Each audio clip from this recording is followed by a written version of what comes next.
Ageu, livro de Ageu. Vamos ler a partir do versículo 1,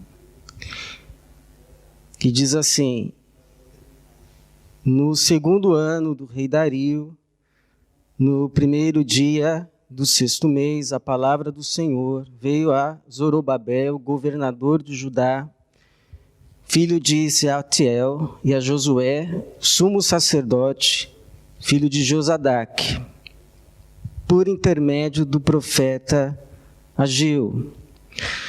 Assim diz o Senhor dos exércitos: Este povo diz, não chegou ainda o tempo de edificar a casa do Senhor. Esta palavra do Senhor veio por intermédio do profeta Ageu. Por acaso é tempo de habitardes em casas bem acabadas, enquanto este templo continua em ruínas? Obrigado, Senhor. Obrigado pela tua palavra, e pedimos que mais uma vez o Senhor a traduza a cada coração, a cada mente, produzindo aquele fruto que é o fruto do Espírito, fruto de salvação, fruto de vida eterna e fruto que glorifica o teu nome. Que o Senhor fale hoje à tua igreja, que o Senhor a edifique para a tua glória.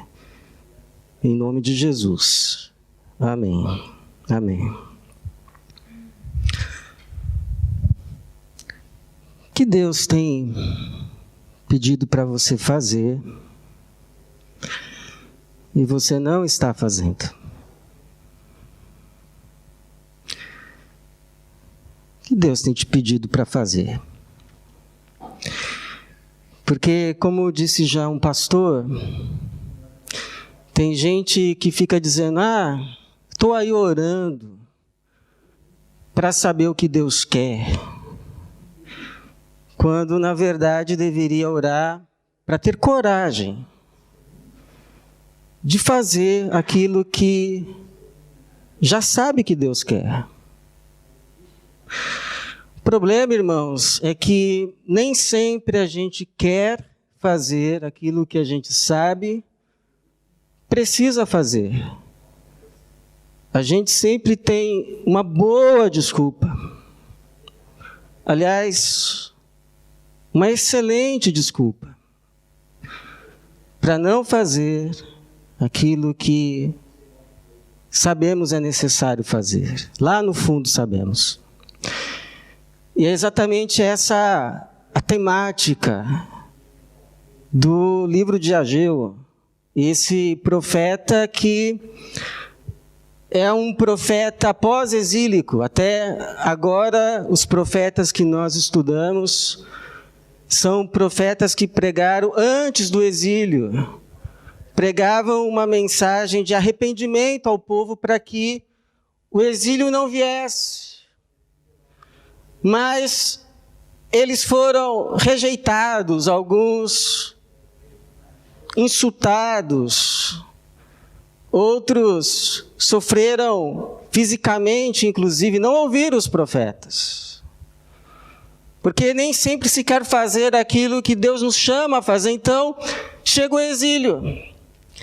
Vem Nabucodonosor, um imperador da Babilônia, e leva para o exílio em duas etapas, o povo de Judá, começando lá pelo ano de 597 a.C., a primeira leva, e depois a segunda leva em torno de 586 a.C., quando finalmente é invadida Jerusalém, seus muros são derrubados, suas casas são queimadas e o templo do Senhor é destruído.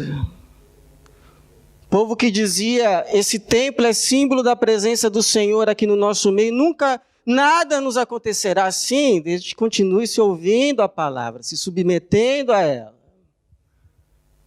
Então veio o cativeiro e esse povo fica fora da sua terra, numa terra estranha, Babilônia, cerca de 70 anos. O cativeiro dura cerca de 70 anos. Mas aí sobe um novo imperador, Ciro, que decreta um edito que o povo deve voltar a Jerusalém, inclusive, principalmente, para reconstruir o templo. São devolvidos os utensílios do templo e um grande número de pessoas, todas aquelas que o Senhor moveu o coração, volta a Jerusalém para reconstruí-lo, especialmente o templo. Esta narrativa você vai encontrar lá nos livros de Esdras, no livro de Neemias. Então, profetas que profetizaram antes do exílio, Amós, Oséias, Naum. Profetas que profetizaram depois do exílio, começa com Ageu. Então o povo volta, começa a reconstruir o templo, mas devido às ameaças e às ações dos inimigos ao redor, que conseguem um novo interdito imperial, o templo é parado. Eles param de reconstruir o templo e o templo fica lá interditado. Só que já se passaram, irmãos, 16 anos. Os muros foram reconstruídos, as casas edificadas, já tem gente pensando em fazer acabamento fino, mas o templo lá como um cadáver, no meio da cidade, em decomposição. E aí quando alguém mencionava o templo, tipo assim, mas e o templo, hein? Logo ouvia que está aqui no versículo de número 2. Este povo diz, não chegou ainda o tempo de edificar a casa do Senhor. E aí Deus, então, tem que levantar o profeta, Ageu, pós-exílico, para dizer o que está no versículo de número 4. Por acaso é tempo de habitardes em casas bem acabadas, enquanto este templo continua em ruínas? E Deus não envia essa palavra porque precisava de templo. Deus nunca precisou de templo. Deus mesmo já tinha dito logo quando o templo tinha sido construído, lá no templo de Salomão, eu não habito em templos feitos por mãos humanas. Que templo que vocês vão me edificar que eu possa morar? Os céus é o estrado dos meus pés. Que templo vocês vão me edificar? Então a questão em si não é o templo, o problema é a indiferença. São as prioridades invertidas. É um tipo assim de hipocrisia mesmo. É uma resignação que leva ao comodismo. Tipo assim, que chato, né? O templo, olha, caindo aos pedaços, cheio de infiltração. Mas fazer o quê, né? A gente é tão pouco. A gente já tem tanto trabalho lá na agricultura e as coisas nem estão indo bem na agricultura. Como é que a gente ainda ia ter tempo para reconstruir o templo? A gente está muito ocupado. E aí o Senhor envia essa palavra. O Senhor envia essa denúncia. Então veja, irmãos, que o que incomodava o Senhor, na verdade, é aquilo que a gente pode dar qualquer nome, mas se chama pecado. Uma rebelião, seja explícita ou implícita à sua vontade. Aquilo que Ele nos chama a fazer, tanto é que vem as consequências. Versículo de número 6. Vocês estão preocupados aí com a agricultura? Vocês estão dizendo que não tem tempo por causa das questões econômicas? Então, considerai isso aqui, olha, versículo de número 6, 5. Assim diz o Senhor dos Exércitos, considerai. 6. Semeastes muito e recolhestes pouco. Comeis, mas não vos fartais. Bebeis, mas não vos saciais. Vestivos, mas ninguém se aquece. O que recebe salário, recebe para colocá-lo num saco furado. Qualquer semelhança com os nossos dias não é mera coincidência. Então perceba, irmãos, que às vezes as coisas não estão indo para frente, não necessariamente porque a gente está fazendo algum mal, mas porque estamos deixando de fazer um bem que somos chamados a fazer. Não tinha nenhum pecado aqui. Então, pecado pode ser tanto um mal que a gente faz, ou um bem que a gente se recusa a fazer. Mas seja uma manifestação de mal feito ou bem não realizado, sempre terá consequências. Uma hora a consequência vem. Por isso a pergunta que a gente precisa responder é: o que Deus faz quando a gente não faz o que a gente é chamado a fazer, seja qual for a desculpa? O que Deus faz? Primeiro, Deus envia a sua palavra. Deus envia a sua palavra. O livro começa exatamente dizendo isso. Versículo 1. No 2º ano do rei Dario, no 1º dia do 6º mês, a palavra do Senhor veio. Que coisa, né? Por que Deus tem que falar? Não está tudo certinho? Não estamos bem, assim a vida está indo. Veio a palavra do Senhor. Incomoda. Tira a gente do lugar, da área de conforto. Por que os profetas eram tão incômodos?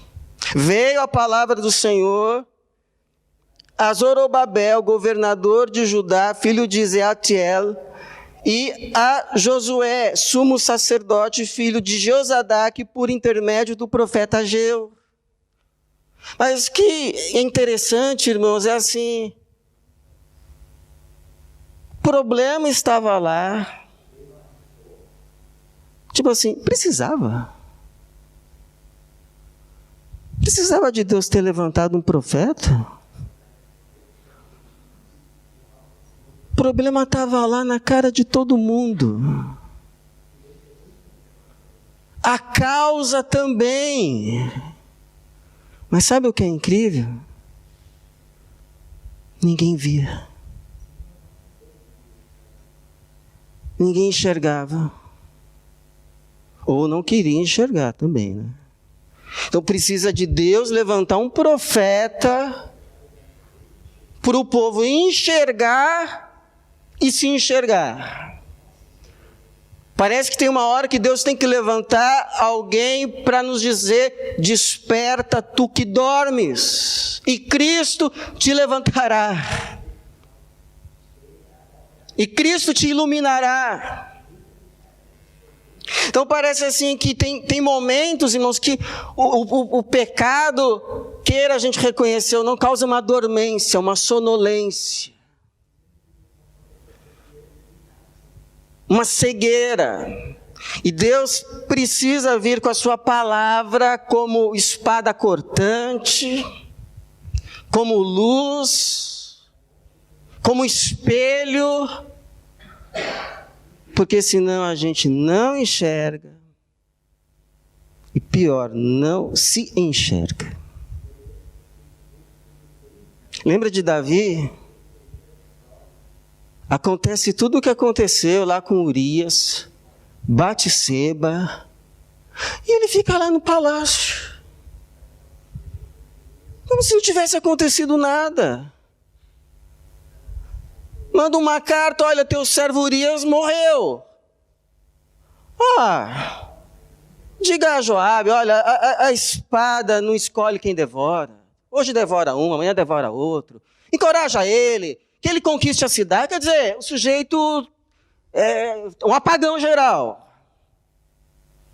Não se enxerga. Deus tem que levantar lá um profeta, Natã, que vai lá para ele com uma história. Aconteceu uma coisa aqui no seu reino. Um rico que tem um monte de ovelhas. Um pobre que só tinha uma ovelha, uma só. Inclusive ele dormia com ela, alimentava ela.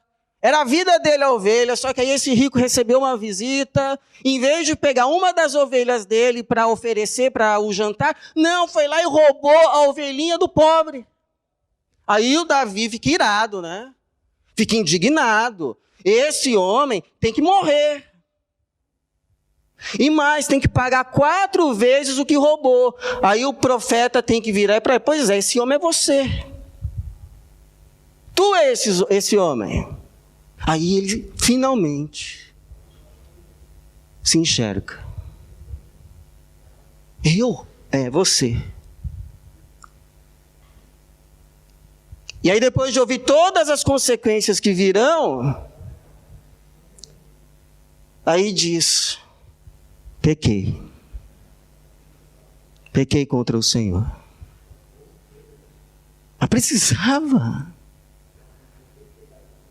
Então, irmãos, quando a palavra vem,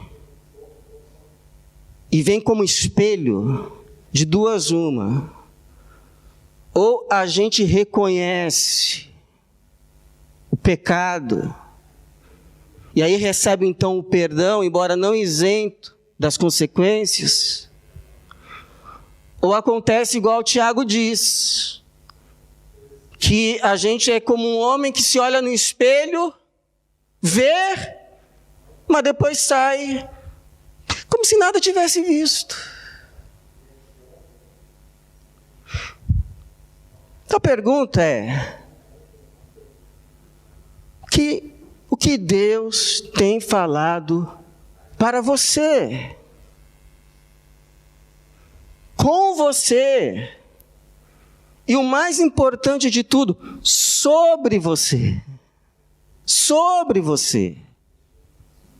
O que Deus tem falado? Então, ouça. Porque essa palavra não vem para condenar, ela vem para salvar. Ela não vem para destruir, ela vem para promover cura. Ela não vem para a morte, ela vem para que você tenha vida. Como disse Jesus, aquele que tem ouvidos, ouça o que o Espírito diz às igrejas. O Espírito diz às igrejas, a essa igreja.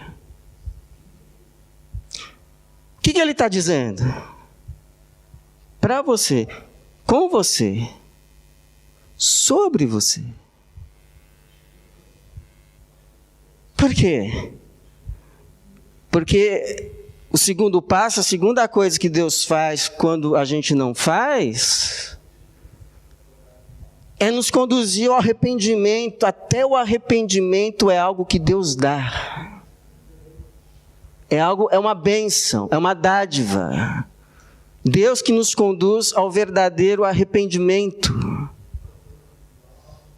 aquela mudança de mente, aquela travinha que gira assim na cabeça, e vai produzir então novas atitudes.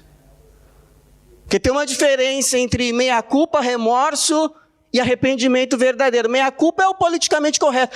Todo mundo erra, eu também errei. Remorso é a desculpa da culpa. Não, eu errei, mas também fulano, se não fosse fulano. Agora, arrependimento, não. E por que a gente precisa saber disso? Porque quando a gente ouve uma palavra dessas...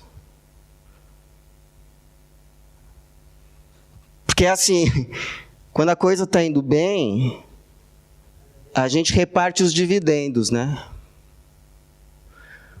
Mas quando a coisa começa não tão bem, o que a gente faz?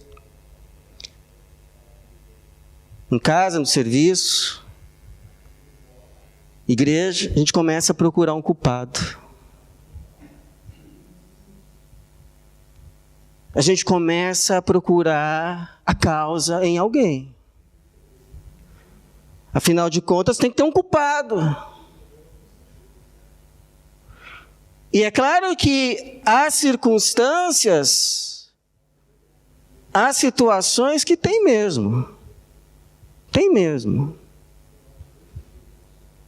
Você lembra a história de Acã?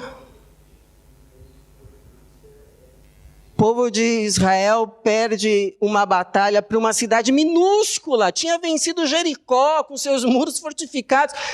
Perde para uma cidadela chamada Ai. Aí o Josué se desespera, rasga as roupas, se prostra, começa a se lamentar. E agora, Senhor, o que vai ser? O que os povos vão pensar? Agora vai todo mundo se encorajar contra nós? E Deus lá olhando. E o que você está aí prostrado, amigo? Tem pecado no meio do povo. Não vou com vocês enquanto tiver esse pecado. Não vou. Você está pensando que eu estou de brincadeira? Não vou com vocês. E aí vão lá, fazem uma revista. Sorte cai num tal de Acã. O que você fez, meu filho? O que você fez? O sujeito tinha pegado uma capa e barras de ouro que era consagrado ao anátema. A destruição. Deus tinha dito expressamente, não era para pegar nada.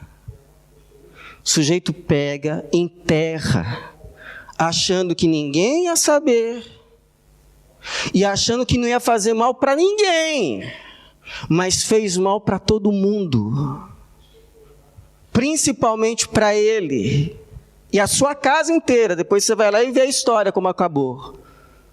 Porque o pecado é assim, não se iluda, o que eu faço faz mal só para mim. Mentira! O pecado faz mal para quem o pratica e para todos os que estão ao redor. Então não tem que esconder, tem que confessar. Que aquele que esconde nunca prosperará, mas aquele que confessa e abandona encontrará misericórdia. Em nome de Jesus. Agora, tem um passo antes da gente começar a procurar Acã. Tem um passo antes. Qual é o passo antes? Quem sabe qual é o passo antes? Lembra que a gente sempre diz que a gente tem que olhar para a Bíblia a partir da perspectiva de Jesus, senão a gente começa a tacar pedra em todo mundo? Qual é o passo antes?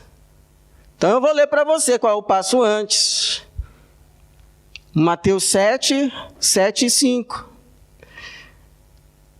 Por que vês o cisco no olho do teu irmão? Por quê? E não reparas na trave que está no teu próprio olho? Tira primeiro a trave do olho, e então enxergarás bem para tirar o cisco do olho do teu irmão. Então tem um passo antes.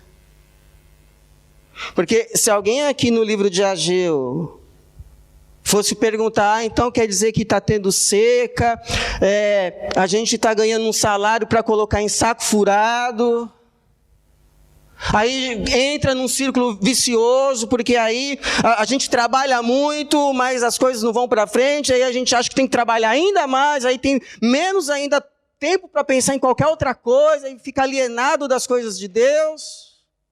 Aí, tá, então, nos diga quem é o culpado, Senhor? Todos vocês. Todos vocês. Está aqui, ó. Versículo 10. Versículo 1. Por isso os céus retiveram o orvalho e a terra reteve os seus frutos. Por causa de quem, Jesus? Por vossa causa. Tanto que quando a palavra vem, não vem só para o Zorobabel, não vem só para o Josué, vem para todo mundo. A bênção é que todo mundo respondeu. Versículo 12. Então Zorobabel, filho de Sealtiel, e o sumo sacerdote Josué, filho de Josadac, com todo o restante do povo, obedeceram à voz do Senhor, seu Deus, e as palavras do profeta Ageu, a quem o Senhor, seu Deus, havia enviado, e o povo temeu o Senhor. Aleluia! Aqui é a chavinha. Aqui é o então que muda tudo. Arrependimento não apenas individual, mas coletivo. Arrependimento coletivo. Isso me faz lembrar o testemunho de que quando Jonathan Edwards pregou o sermão Pecadores nas mãos de um Deus irado, diz que as pessoas se seguravam nos bancos. E tem algumas partes interessantes desse sermão. O sol não brilha de boa vontade sobre você para lhe dar luz para servir ao pecado e ao mal. O sol não dá de boa vontade a luz para você usar essa luz e fazer o mal. A sua fraqueza faz como se você fosse pesado como chumbo, e dirigindo-se abaixo com grande peso e pressão em direção ao inferno. Sua saudável constituição e seu cuidado próprio e prudência, e melhor habilidade, e toda a sua justiça não terão mais influência para sustentá-lo e mantê-lo fora do inferno do que a teia de uma aranha tem para parar uma rocha que cai. Jesus. Duras essas palavras, não? Mas ditas na unção do Espírito, e segundo a vontade e propósito de Deus, foram instrumentos de um avivamento. Porque diz que as pessoas saíam do templo aquele dia batendo no peito. Batendo no peito. Por isso, irmãos, uma coisa que eu aprendi muito cedo, a maior evidência que o Espírito Santo está trabalhando, operando em um lugar, não é se nesse lugar as pessoas estão operando maravilhas. Porque operar maravilhas, a Bíblia diz que até o anticristo vai fazer.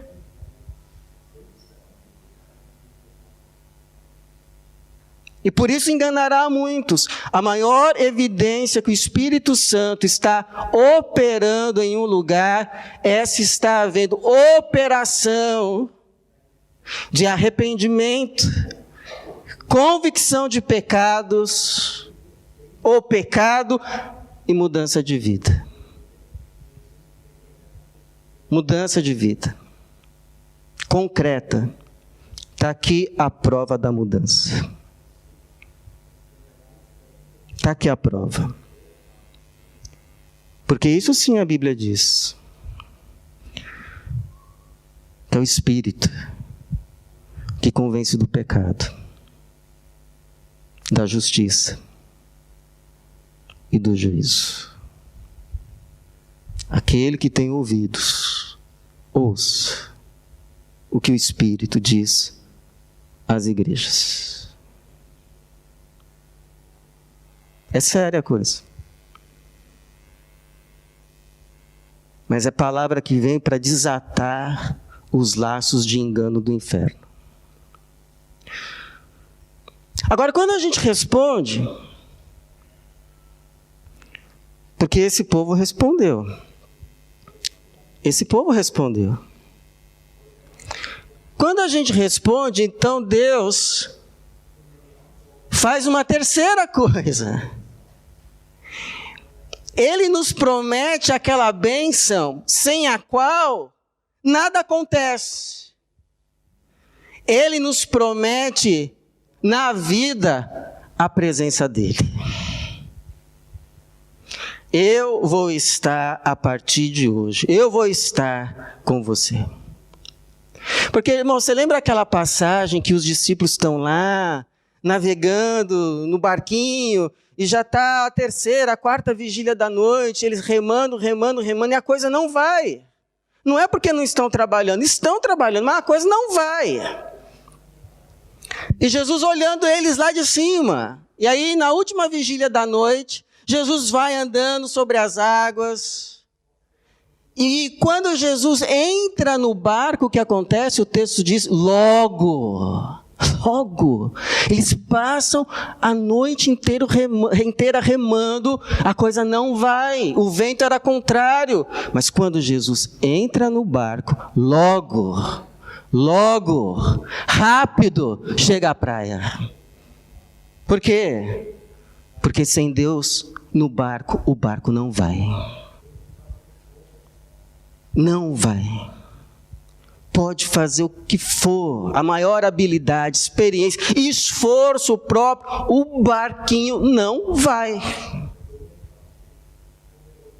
Sem mim, nada, o quê? Podeis fazer, sem mim nada podeis fazer. Vocês estão aí se esquecendo de mim, achando que tem um monte de coisa para fazer, sem mim vocês não podem fazer nada. O resultado vai ser só exaustão, cansaço e frustração. Nada.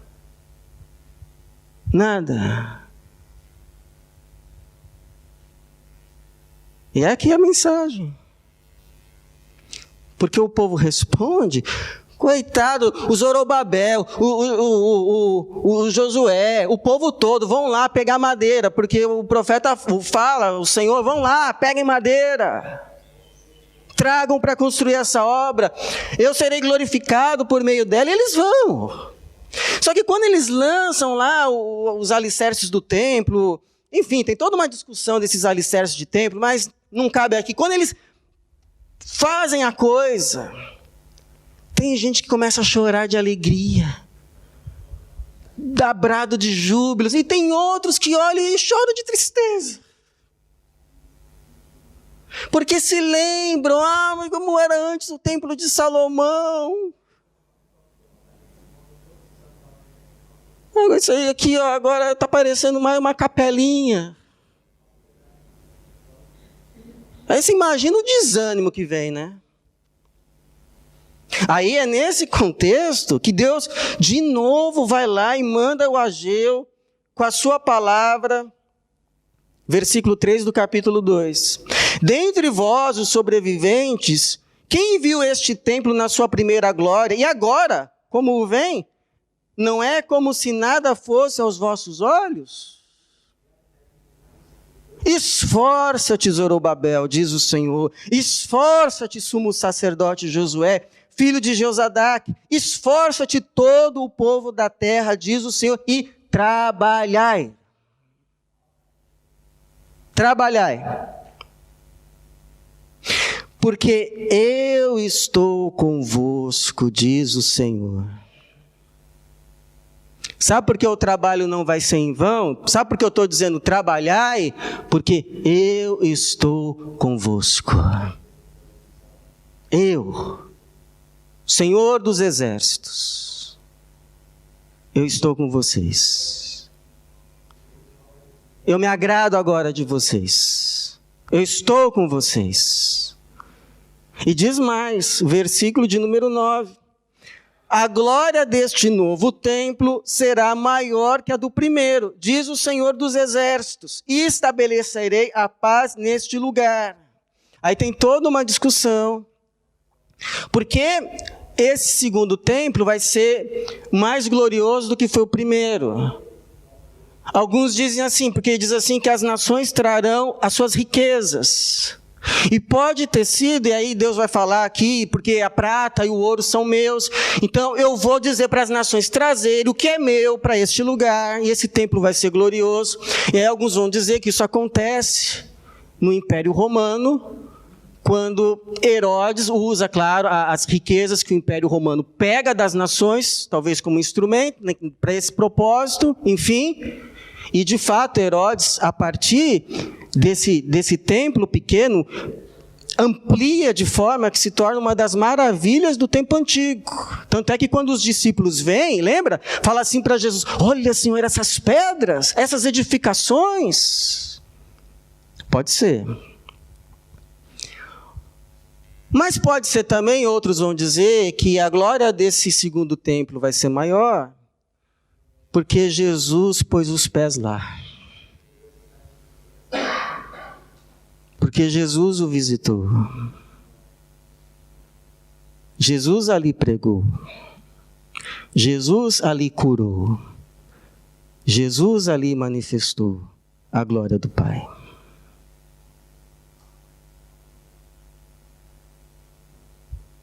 Eu não sei, mas eu sei de uma coisa. Um templo grandioso, forrado a ouro e prata. Gigantesco. Sem a presença de Jesus fica vazio. Mas uma capelinha, cheia da presença de Jesus, explode de glória. Explode de glória. Por quê?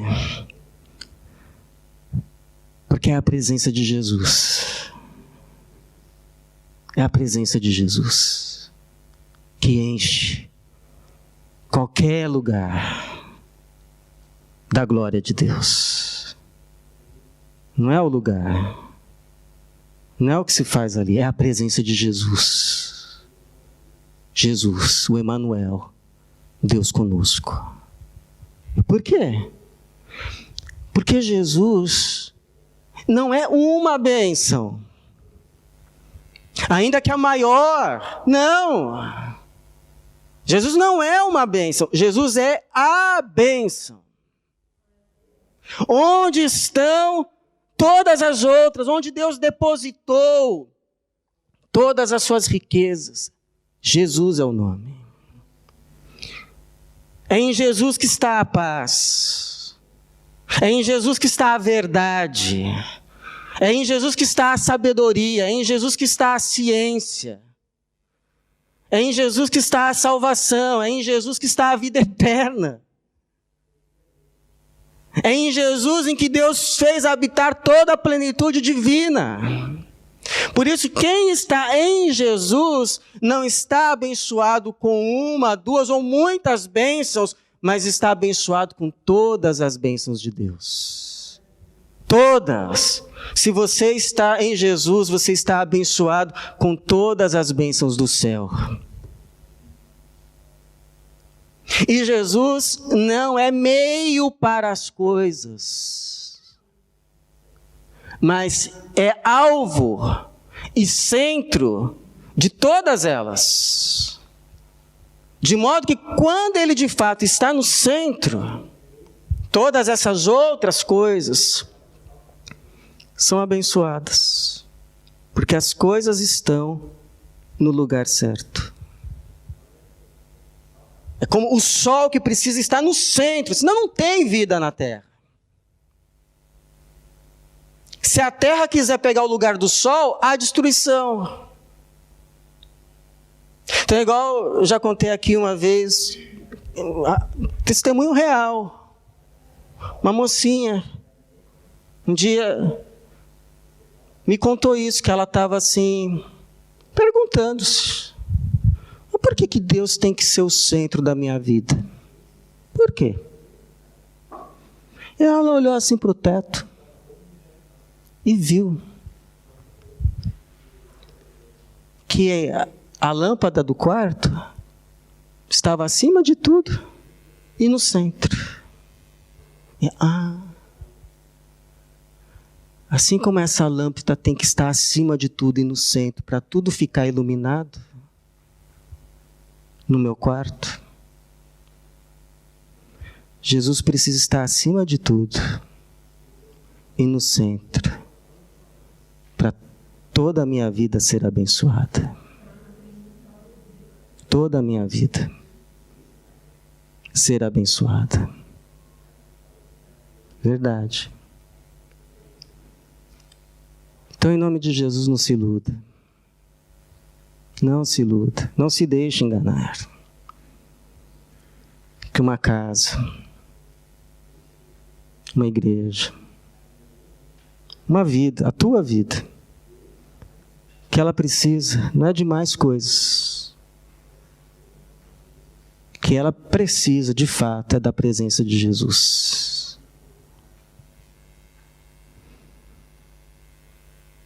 É da presença de Jesus.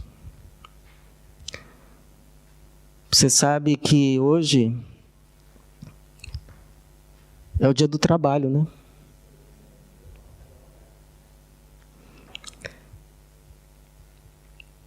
E a Bíblia vai dizer assim por meio de Paulo, que é em Jesus que o nosso trabalho não é vão. Senão todo esforço é a remada lá no barquinho no meio do mar sem Jesus. Ele é o centro de todas as coisas e nele, Paulo vai dizer, nele, o vosso trabalho não será vão. Então hoje é o dia do trabalho. Você acha que você trabalha demais?